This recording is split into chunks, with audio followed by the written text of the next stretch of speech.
Welcome, students, to this first lecture of this academic year of the already ongoing environmental law lecture series. It's about greening Europe and legal perspectives on strengthening EU environmental law. And also welcome to the online participants. Very much welcome to this lecture series. And thank you for participating in such a great number. And this great interest of today's lecture can perhaps be explained by its topic, which is on nature restoration law. Moreover, the lecture will be delivered by an outstanding expert, Professor Cliquet from Ghent University in Belgium, and has been Professor of International Environmental and Biodiversity Law already since 2004. And she is very well known for her in-depth knowledge and dedication as well to nature protection law. Because of the unfortunate deterioration of nature, it has become necessary to turn the discussion in how to restore nature. And the EU has indeed adopted a nature restoration regulation in June 2024. But it was adopted after intense political struggles and heated debates also in society. Given the knowledge that Anne has, and as I said, her dedication already for many years to biodiversity and to strengthen the laws, Anne is the right person to introduce us to the strengths and shortcomings of this new nature restoration law and this international legal context, and moreover to introduce us as well to the challenge to implement these laws. So I turn to Anne. If you are ready, then you can take the floor, and I'm very much looking forward to your lecture. Thank you. Okay, good afternoon, everyone, and thank you, Marianne, for the invitation.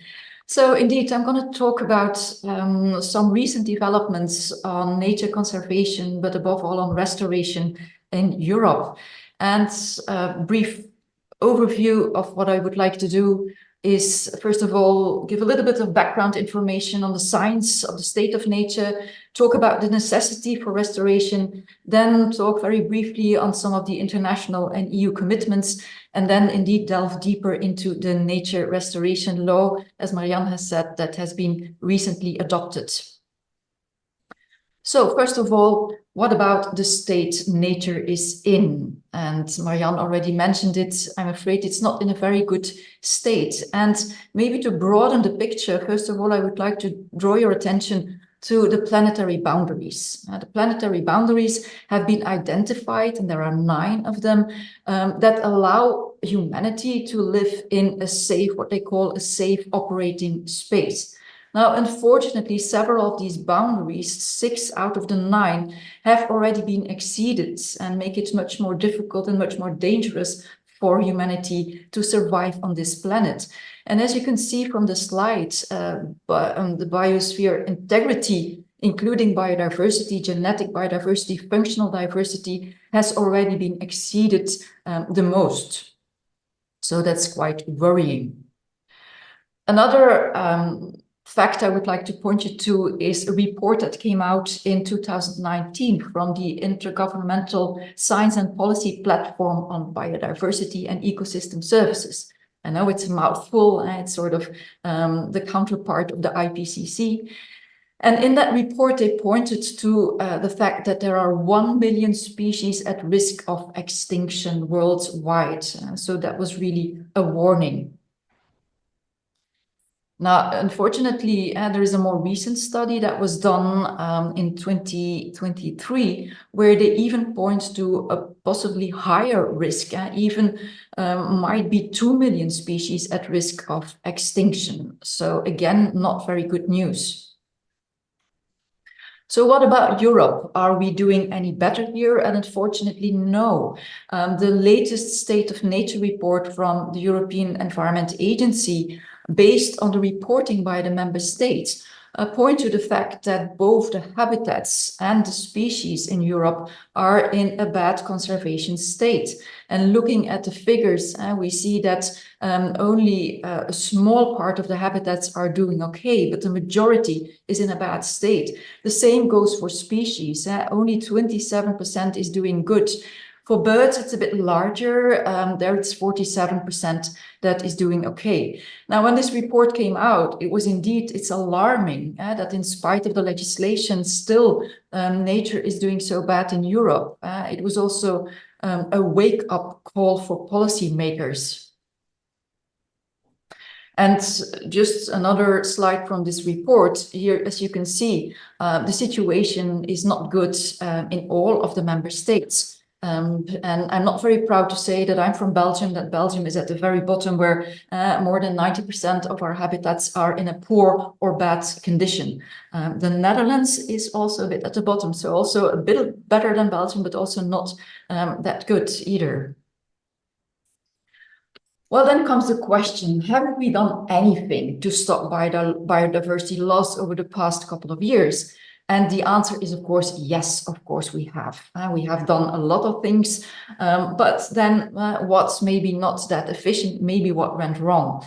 But first, maybe point to the good things is, of course, we have international multilateral conventions. We've got the Convention on Biodiversity, we've got the Ramsar Convention, the World Heritage Convention, we have Convention on Migratory Species, we have a Convention on Trade in Endangered Species. We have at the European level, we have the Birds and the Habitats Directives, and a couple of years ago, together with a couple of colleagues, we even called the Habitats Director Europe's Nature's Best Hope. And aside from the law, we obviously also have national laws, but aside from that, we also have a whole range of organizations that are involved in nature conservation and restoration, and that have already contributed a lot to this. So we have a lot of conservation efforts, however, with mixed results. And we see positive and less positive things. When we look at scientific research on the benefits of nature conservation legislation, we indeed see positive effects. And for instance, at the left side, you see a publication that was done on the effect of the Birds Directive on the protection of birds, which indeed showed that there is a positive effect and that for many birds populations were able to be restored.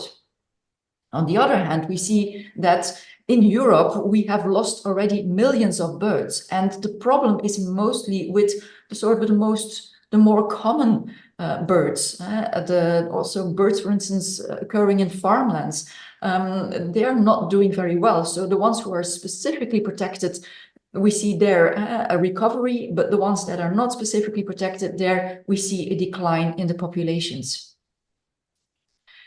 We also see, again, thanks to European legislation, a comeback of wildlife species. Wolves, for instance, bears, lynx, they disappeared in many of the European states, and we see them coming back. We see them coming back in the Netherlands, we see them coming back in Germany and Belgium and so on.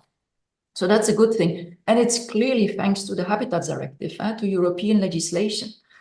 On the other hand, we see that legislation is maybe not always safeguarding everything, and we see a tendency in several states to augment the possibility to hunt some of these species, because of course they have disappeared for a long time, and this might lead to conflicts with other human uses and so on. So people sometimes get scared of it, and so we see an increase of permits to hunt these species, to kill these species. It's not only, of course, in Europe that we see species coming back. We see indeed worldwide that species are being prevented from becoming extinct thanks to conservation efforts, to conservation laws, to conservation organizations, and so on. So again, here there is certainly a positive story.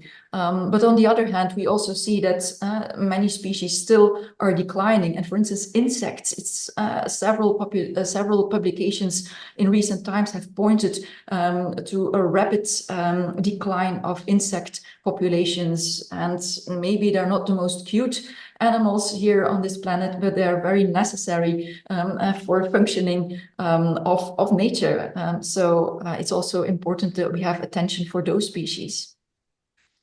So as a sort of interim conclusion, conservation and conservation law, they work, but apparently it has not been enough to stop the biodiversity crisis and biodiversity decline. So this brings me to my second part, and this is, we will need restoration. We will need ecosystem restoration, ecological restoration. And I want to start here with a quote by Wilson, a famous American biologist, who said, the previous century, the next century will be the era of restoration in ecology. And why is restoration so important? I think, as this title says, it is going beyond biodiversity. Of course, restoration is important because it will protect and restore biodiversity, but it's also very important for climate change mitigation, for climate change adaptation. So this is broader than just some animals and plants, what sometimes you hear people think that biodiversity laws are all about. We just need to restore a little bit here and there. We need a massive upscaling of restoration because of the decline of nature and because of the urgency, because of the biodiversity crisis and the climate crisis combined. We really need to do this fast and a lot of it. And just to give you a couple of examples, for instance, peatlands. Peatlands, when we talk about climate mitigation, we often talk about forests, but peatlands are possibly even much more important because they store carbon. So it's crucially important, not only for biodiversity, but again, for climate mitigation. Another example, pollinators, such as wild bee, they are enormously important also for agriculture and so on, and also for the functioning of ecosystems. And unfortunately, they are not doing very well. So the restoration of pollinator populations is of extreme importance. The link with biodiversity and human health is becoming more and more clear also from scientific research, and not only for physical health, but also for our mental health. And also this is clearly something we need to pay attention to, and especially in cities. It's even more important there than other areas as well. And sometimes we hear the argument that, okay, but there are other priorities financially. We don't have the money to invest in nature conservation and restoration. But even from the economic sectors, the European Central Bank, the World Bank, they're all pointing to the importance of biodiversity and of nature and nature restoration for the economy. So also there is a clear call for that. So, hence my title, we have to make Europe wild again. I don't know how you can abbreviate it. Sounds something like MEWA. I know there are other items like this, but this is what we would like, make Europe wild again. So I'm not the only one thinking about making Europe wild again. This is a poster that was used by a local nature organization, environmental organization, and their campaign was to get rid of that kind of sterile grasslands in parks and in gardens, and have more wildflowers and so on. So that's also could also be restoration. The restoration can be done in cities, in city parks and so on, where you make more wilder parks instead of indeed neatly mowed grasslands. But sometimes people don't understand why there are so all of a sudden trees that have fallen down and are just lay there, and there are all kinds of herbs growing there, and that the grass is not mown so regularly anymore. So you need to explain it to the population and to the local population. Why are you doing that? So yes, indeed, grass is growing here. So that's something that is necessary as well. Obviously, it can also be done in gardens. You can have wilder gardens and sort of the classical typical gardens that are very neat, mown. But of course, you can also do restoration, and restoration should be done at a larger scale through large restoration projects in which, for instance, you can remove polluted soil and with positive effects, because the picture you see here, after a couple of years, that was the result, with white orchids blossoming there. So it really works, maybe not always, but restoration really can work well. And if we're talking about restoration, and I use this slide here from the Society for Ecological Restoration, which shows you the different steps that we can have in restoration. And the first one is, of course, is reducing impacts of human activities and gradually trying to improve the management of the ecosystem, and then repair the functions of the ecosystem.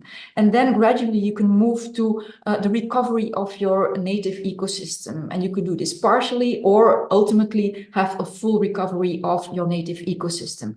And then we really talk about ecological restoration. So that's all about restoration.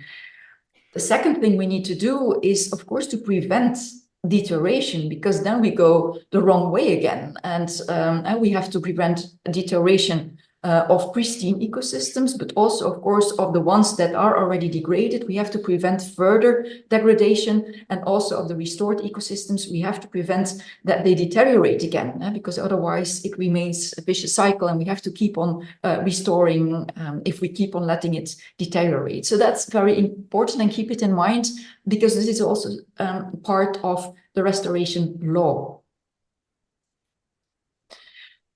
So, okay, what have we done in recent times at the international and at EU level? Well, let's have a look. And it's something that's acquired attention the last couple of years, but it's not, I'm just going to focus on some recent developments. And of course, again, it's not like we haven't done anything the last couple of years on restoration. And I can point to a couple of publications where sort of we listed the obligations that already exist at the international level or at EU level on restoration obligations. And you can find them under most of the multilateral nature conservation conventions, where we have obligations on nature restoration. But there are a couple of new developments. And first development I would like to point to is the UN Decade on Ecosystem Restoration. And that is a decade between 2021 and 2030. And this has been declared by the UN, the United Nations General Assembly. Obviously, it's a resolution by the General Assembly, so it's something which is legally non-binding. But I think the importance of such an initiative is that it really draws the attention on the necessity of restoration, and the fact that we have to do this in a massive way, that really have to upscale this. And what is the advantage of having such an initiative? There are several international organizations who are supporting this, and they have a very interesting website. I include the link here to the website, where you find loads of information, publications, initiatives that are being taken all on restoration. And under the decade, several publications have already been worked out. And I just would like to point to 3 examples of them. So on your right-hand side, you see one of their first publications, which is sort of on ecosystem restoration in general, and which really describes the necessity or the importance of restoration. And as you can see, it's for people, for nature, and for climate. So again, here they also link it to the importance for climate change.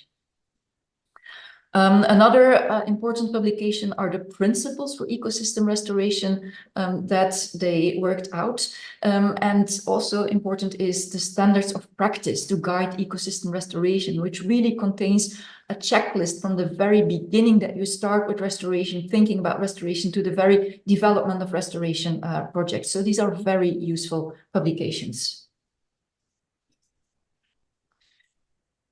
So that's UN Decade. Secondly, I would like to point to the development under the Convention of Biodiversity. And again, of course, the convention itself mentions already the word restoration, but of course, without having any concrete targets.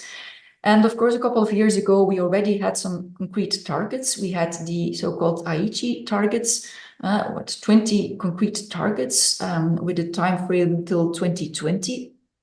Out of which several of them were important for restoration. We had a target to increase the amount of protected areas, but we also had a specific restoration target, target 15, which asked the member states to restore by 2020 15% of degraded ecosystems. Now, unfortunately, by the end of that period and the end of the target time frame, we saw from the Global Biodiversity Outlook report that none of the targets of the Aichi targets have been fully met.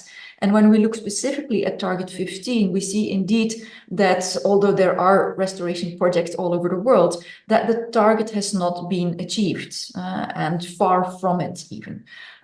So of course we have to move from there. And then of course we come to the next important step under this convention, and that's the Kunming-Montreal Global Biodiversity Framework. Now, this has been adopted at Conference of Parties, and it's also called the Biodiversity Plan for Life on Earth, as you can see it here. Now, just very briefly, what is this Global Biodiversity Framework? It has been adopted at COP15, so the Conference of the Parties, under the Convention of Biodiversity. Why is it called Montreal Kunming or Kunming Montreal? Well, originally it was planned to take place in 2020 at the end of the previous target period. But of course, because of COVID, the meetings could not take place and they were postponed with 2 years and finally took place in Montreal. So hence this kind of weird title of having 2 places mentioned in the title. So this has been agreed, and the Global Biodiversity Framework is part of a COP decision. And if you look at it, we see that there are a couple of global goals and then 23 concrete targets. I'm not going through all the targets, but just to mention that, again, there is an increase of the number of protected areas. And now we want to have 30% of protected areas at land and sea. And there's also targets to increase green spaces in urban areas. But again, we have a restoration target. Target 2 is about restoration. And here it increases the target, moving from 15 to 30% of degraded areas of land and sea should be placed under restoration. Now, like I said, the Global Biodiversity Framework is taken in the form of a COP decision. And this is legally non-binding. And sometimes you hear people say, oh, this is like what the Paris Agreement is for climate change. This is like the Paris Agreement for biodiversity. Well, there is a big difference from a legal perspective. This is a non-binding COP decision. And the Paris Agreement, obviously, is a binding treaty. I think in compared to the previous targets, now more attention is paid on how they should be implemented. And the focus will be on the national biodiversity strategies and action plans at the level of the state parties. Also, they will have to report and so on. So the importance is there will be cooperation on this. Initiatives will be taken. They have to report back on this, and they will have to take actions under their national plans or also under their national legislation. But of course, we need, if we want to have this, if we need to restore it, if we need to protect additional protected areas, we will need to have the financial means. And already in the targets, there are provisions and there are targets on trying to get together these financial means. But already the warning is coming, you know, we have to have sooner and larger amounts of financial support in order to make this global biodiversity framework work and become effective.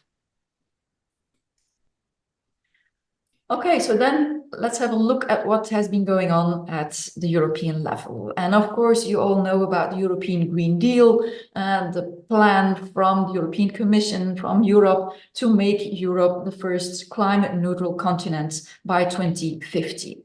And this Green Deal is like a tree with a lot of leaves. And of course, we are talking then about climate mitigation and climate adaptation. We're talking also about cleaner air. We're talking about pollution. We're talking about energy, we're talking about farming even, we're talking about lots of things, but we're also talking about protecting and restoring nature. This is one of the many leaves of the Green Deal. And in 2020, the European Commission did not wait for the Global Biodiversity Framework, but in 2020 already came forward with their plan, their new biodiversity plan, the biodiversity strategy for 2030. And as you can see, the title was Bringing Nature Back into Our Lives. And it was clearly related to the whole lockdown because of COVID, where people were really drawn to nature and nature parks and nature areas in order to have some social contacts and to be able to get out of their houses. So that's why this title was also pointing to that importance of nature in our lives.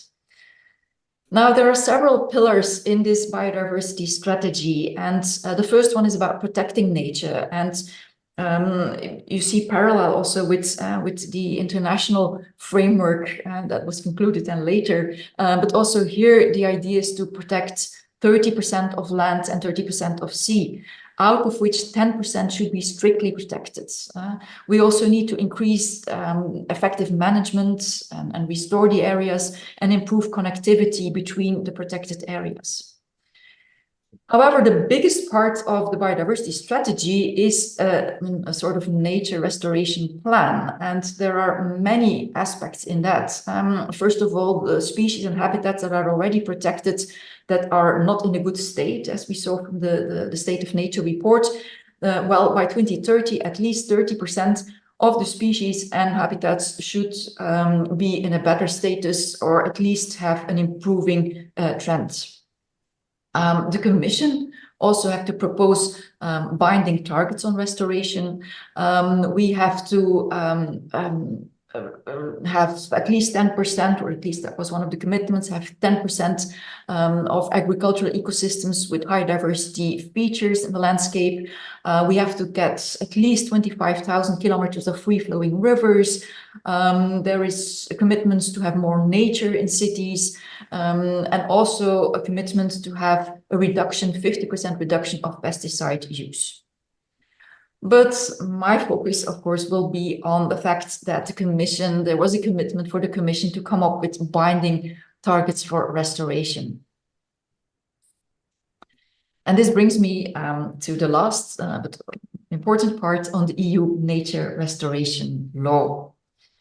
Okay, I think it was already mentioned by Marianne, it was quite a lengthy and not always easy process. And here I just sort of summarize the whole process from the very beginning with the biodiversity strategy till the final adoption in June 24. And in between, you have sort of the normal steps that are taken in co-decision legislation at EU level. We had the Commission proposal, June 22. Then the Council put forward what they call the general approach for further negotiations 1 year later, so in June 23. The European Parliament also came up with quite a long list of amendments in July 23. Then the three parties, the Commission, the Council, and the Parliament, worked further on these different texts and came up with a compromise after the trilogue negotiations. So that was in November 23, which immediately after was approved by the representatives of the member states in also November 23, was approved by the Parliament in February, and then took a while before the formal adoption, formal approval by the Council took place in June 24. So that's in a nutshell the whole procedure, which is a normal procedure with all these different steps being taken. But what was maybe quite exceptional is the attention it acquired once the proposal came out. And first of all, there were very positive reactions on this proposal. Obviously, the scientific community, for instance, the Society for Ecological Restoration, supported by several other organizations, were really in favor, based on their scientific knowledge, on this ambitious proposal of the Commission, because that was how it was seen, how it was perceived. It was seen as an ambition, as a unique piece of legislation. Also, of course, nature organizations were very positive about this, saw this as a huge opportunity for both biodiversity and the climate crisis. And there was also a whole campaign from several European organizations, the Restore Nature campaign, which was, by the way, supported by more than 1 million European citizens who were indeed also in favor of binding laws. What was maybe a bit less to be expected was also the support by companies, by businesses, who also start to realize in the last couple of years that we also need nature for economy, for our activities. And we are also in favor of having binding targets, because this provides us with legal certainties if we know what has to be done. And there is also then a level playing field amongst businesses. So there were several initiatives in which companies, big companies also explicitly gave their support for a binding and ambitious nature restoration law. But then also there were negative reactions, and there were a lot of things that were told about this law. For instance, and I just give a couple of examples. One of the arguments that was used several times was, yeah, the objective is the laws to take us back to 1950 or even earlier, or to 1800 and so on, which, if you actually looked at the text of the law proposal, was not correct. There were legal arguments against the law, saying that it was legally unsound. There were other arguments saying that, well, we will lose jobs will go to China, but also arguments saying that we will not be able to reach our targets for renewable energy. It will endanger food security. It will lead to famine, to global famine, and so on. And then some political parties, and also then a group of European People's Party, a group in the fraction in the European Parliament, asked not only to make amendments, but actually asked to withdraw the law proposal from the Commission. And also our Prime Minister in Belgium asked for a pause button and explicitly mentioned the restoration law, which he wanted to delay at least. Because of all of this attention and pressure and political pressure, it really had an impact. And then again, look at the process, because all this media attention, which was quite large, especially in several countries, it actually worked on both the Council and on the Parliament. And we saw both in the approach by the Council, but especially in the Parliament, that they severely weakened the Commission proposal, which, especially for the Parliament, is not so common, because very often they even are more ambitious than what the Commission is proposing or what the member states are proposing. So it was really special, and it really had to do with all the negative attention and the media attention, that they adopted then amendments that were practically leading the Commission proposal to an unnecessary law, really undermining the whole objectives of the law. Fortunately, with the trilogue negotiations, the final compromise brought text again closer to the original Commission proposal, but still it is a weakened text. I'll come back to that later on. So then what happened also, so we had the trilogue compromise in November 23, but then in several European countries we had the farmers' protests starting in December, January, February, and so on. And in spite of that, there was fear that this is an increased pressure. One of their, at least some of them, or some of the groups were also claiming that the nature restoration law would make it even much more difficult for them to farm and so on. So there was indeed a fear that it would not be approved in Parliament. But in spite of the protests, there was a majority in the European Parliament to approve the nature restoration law. Unfortunately, other initiatives that were proposed were either completely abolished or were weakened. And just to give you a couple of examples, the commitment in the biodiversity strategy to have a reduction of the use of pesticides was completely put off the table by the European Commission, which is unfortunate because it's not only important for biodiversity, it's also important for human health. There was another commitment to have 10% of landscape features with high biodiversity was already reduced, and now it's even been postponed. And then, of course, in the Common Agricultural Policy itself, we also see that there are responses from the Commission in which they are weakening the environmental provisions.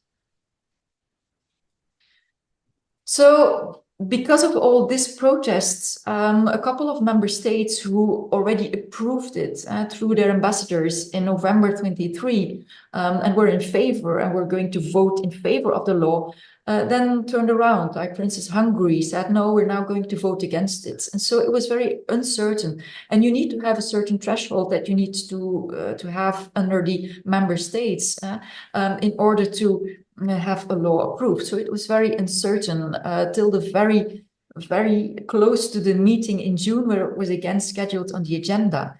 And it was finally thanks to one person that the law finally could be approved, and that's the Austrian Minister for the Environment, who changed the vote for Austria and voted in favor of it.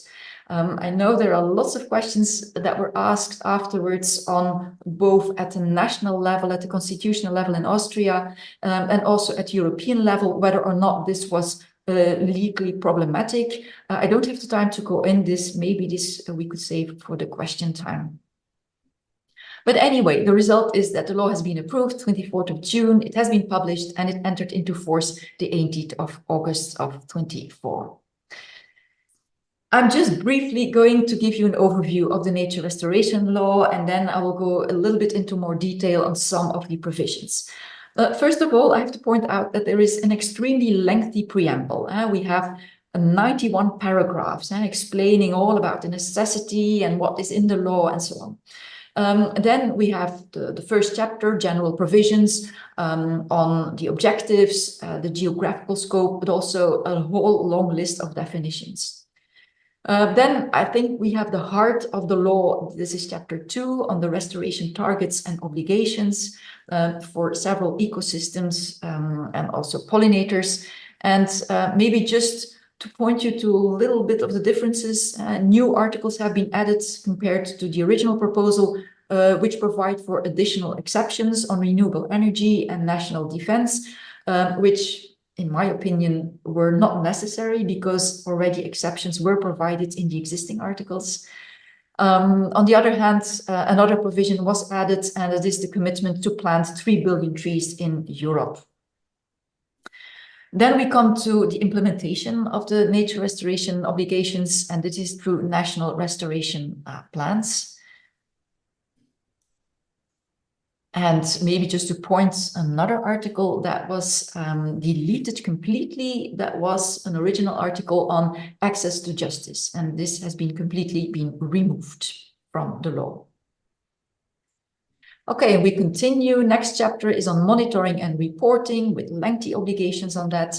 Then some more technical provisions and also some final provisions, which we find in every law, maybe with one exception, and that is one article that was also added, a new article that was not in the original proposal, which is about temporary suspension. It gives the power to the Commission to temporarily suspend all the obligations for restoration in agricultural ecosystems under certain conditions.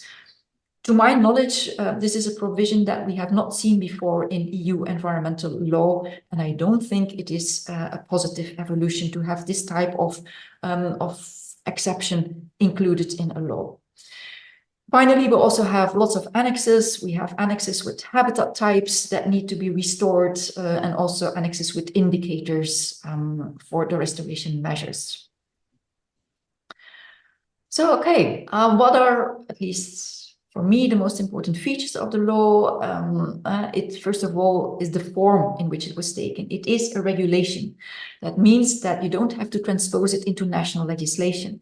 And the Commission, when they came forward to their proposal, was motivating to choose for a regulation instead of a directive, is because of the sense of urgency. Because we really need to upscale restoration and we really need to do it now in the coming years. So that was the reason for choosing a regulation over a directive. I think another important feature is definition. Restoration, like I showed you, it ranged from a whole lot of activities. I think it's good to have a good definition of restoration. We don't have definitions in the international legislation, which I think is lacking there. And also other key terms are also being defined: good condition, favorable reference area, and so on. Another important feature is the fact that now it becomes more concrete. We had obligations on restoration, but now it becomes concrete. We have quantitative targets and we've got deadlines. And these are things that were missing in the existing legislation. Another important element is the fact that we now have obligations for ecosystems for which we did not have restoration obligations before. And I'm thinking especially about agricultural ecosystems and also about urban ecosystems and about pollinators. That was absolutely missing in existing legislation. Also, the way that it has to be implemented through national plans and the detailed provisions on this is also important. And then, of course, finally, also the fact that member states have to do monitoring and report on this is also important.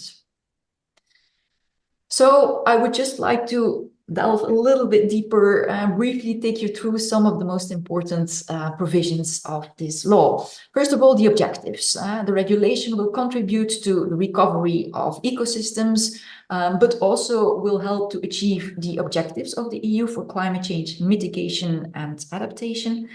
It will also help to enhance food security, and it will help to meet the international commitments of the EU. And of course, this last one then, of course, means that it will contribute to the global biodiversity framework. Now, the overall goal, and this is an EU goal, is that restoration measures need to be put in place on at least 20% of land and 20% of sea area by 2030, and in all ecosystems in need of restoration by 2050. Now, this is an EU target, so global targets. And as opposed to what we find in emission reduction obligations, we don't have an effort sharing mechanism here. So for me, it's not entirely clear how we will measure how the efforts of member states will add up to reach the overall goal. So that's something that is a challenge for the future. Now, maybe also again, comparing to the international, if we look here at the 20% of land and sea, this is 20% of the total land and sea area. And maybe you could think, oh, but in the international framework, we have 30%. Yes, but there the 30% is of degraded ecosystems, whereas in Europe, we say 20% of land and 20% of sea. So there is a difference here. Okay, then the heart of the restoration law is the restoration of habitats that are mentioned in Annex 1. Annex 1, those are terrestrial, coastal and freshwater ecosystems. And very parallel, we also have Article 5 on Annex 2 habitats, which is on marine habitat types. So we need to restore them. We need to take restoration measures. And here we have the quantitative targets and the deadlines, 30% by 2030 and so on. We also need to re-establish where we lost habitats. We need to re-establish them in order to reach a favorable reference area. And also here we have quantitative targets and deadlines. Now, what is a favorable reference area? That's the amount of area that a certain habitat type needs in order to be viable for a long term and in order to have a good ecosystem function. Aside from that, you also have to make sure that there is connectivity between the habitats, that you have to improve this. And also you need to take restoration measures in order to increase the habitats of the bird species and the other species mentioned in the Habitats and the Birds directives. Also, you need to have a continuous improvement. So it's not enough just to take one time a restoration measure. No, you need to have continuous improvement. And then I mentioned the importance of non-deterioration. No significant deterioration is allowed of the areas in which you have taken restoration measures, but also in all the Annex 1 habitat areas. And that is something that will count both in and outside Natura 2000. Furthermore, we also have outcome-based obligations. We need to increase the area in good condition until indeed a certain percentage, 90%, is in good condition and you reach the favorable reference area. And also until you have sufficient quality and quantity of the habitats of species. We also have exceptions. We have exceptions in Article 4 for these non-deterioration clauses and also the continuous improvement and so on. That could be, for instance, for projects of overriding public interest. So, for instance, projects for renewable energy could clearly fall under this definition. But like I mentioned, they then thought it necessary to explicitly even give more exceptions on, for instance, renewable energy. Like I said, very similar Article 5 provisions on the restoration of marine habitats. We also have got some obligations for other ecosystems, urban ecosystems, for instance, no net loss in the total national area of urban green space. And then from 2031 onwards, we need to have an increasing trend. Unfortunately, in the original proposal, there were explicit targets. They have been removed, so it's a bit more vague of what we'll have here. There are obligations for rivers, and I'm moving a bit forward. We also have restoration of agricultural ecosystems, and I really would like to point here to specific attention for peatlands in agricultural use, for which, again, there are quantitative targets and deadlines, but also, unfortunately, here we see that the targets have been reduced compared to the original Commission proposal. There are also obligations for forests. And then, of course, we come to the implementation of the nature restoration law. Within 2 years, the member states have to come up with a national restoration plan in a format that the Commission will provide. The Commission will assess this, and very importantly, the plans must be science-based. There is also a whole lot of information on how the member states should prepare for those plans and also what they need to put in those plans. They need to quantify the area that needs to be restored. What kind of measures are they going to take? What are the financial means that they would need for this? But also to have identified the synergies with, for instance, climate plans, climate and energy plans, with plans under the Common Agricultural Policy and so on. So there's a whole list of things that they will need to put in those national plans. Finally, very briefly, a couple of challenges, I just list a couple of them. So the work is not over with the adoption of the law. I think now it will be key to have an interpretation of the most important terms. What does it mean to have good condition? What does non-deterioration mean? What's the relationship with existing legislation? What will be the legal added value of the nature restoration law? What will be the relationship with other policies like Common Agricultural Policy? Will that coexist together, or will maybe the CAP make it more difficult for the nature restoration law to achieve its targets? Other challenges is more at a level of the implementation, where we already see questions coming up. Who will be responsible? Who will be competent? In federal states, it's then, is that the regions? Is that the national level? What about cities? How will they measure up the commitments that they have to take? What about public participation? Because this is also a requirement. How are you going to organize this? How about private actors like companies? What about the financial support for that? There will also be, I think, lots of legal challenges that are not new for this law, that we already know in existing conservation laws. What about legal hurdles, property rights, permits, existing permits? What will it mean? Will farmers and companies lose their permits?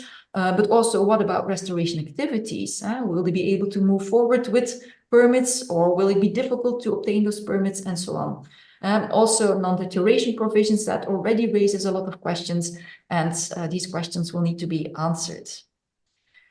I think it's very important for both the Commission, but also for the scientific community and the legal community, to provide guidance on the implementation of the restoration law, to develop standards for best practices of restoration. And again, there always the science should be the leading factor in providing these guidelines. And then, of course, access to justice is going to be an important one. Also, the lessons we learned from existing case law for the nature conservation legislation. And of course, if we notice that the ambition level is not good enough, possibly also court cases will follow in the implementation phase of the nature restoration law. And then again, bringing it back to the international level, can we serve as an example with this nature restoration law, as maybe as a model for other jurisdictions? And again, how will we contribute to the global biodiversity framework? And this is my last slide, and the mission letters to the new commissioners came out this week. And here you can see the letter to the Commissioner for the Environment, that one of her tasks will be indeed to see how we can reach also our international biodiversity commitments, such as the Global Biodiversity Framework. Maybe what struck me in reading the letters, not only this one, but also in the other letters, was that I didn't find the word restoration or the nature restoration law in any of the letters. And that gives me a little bit of concern, that with the new Commission, they still talk about realizing the Green Deal, but that the upscale and the urgency for restoration might not be very prominent anymore. But that's something that we will need to find out in the future. And I'm a bit over my time, but that was the story I wanted to bring. Thank you so much, Sean.